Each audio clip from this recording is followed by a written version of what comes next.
Hey there, it's Miley with Cloud App. Today we're going over part 2 of our webinar recap of the 4 secrets to building and managing successful remote teams.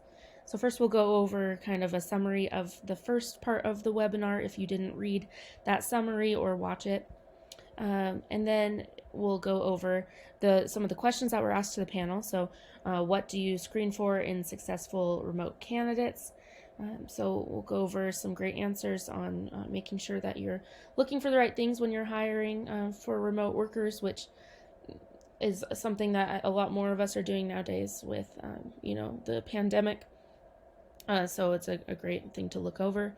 And then basically remote work organizations that you can learn from to, get some better tips on how to do it yourself.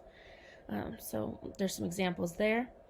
And then how to transition to remote forward practices, especially if your company, for the most part, has been an in-person company.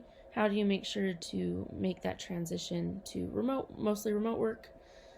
And there's some great ideas there. And how to build trust and let remote workers complete tasks without being micromanaged. It can be a lot harder when you don't have that face-to-face time to make sure everyone's staying on task, but you don't want to micromanage. So there's some great tools there. And how to manage remote teams that are in different time zones, which is its own specific challenge. Joe from Cloud App has dealt a lot with that, and so he offers some great tips.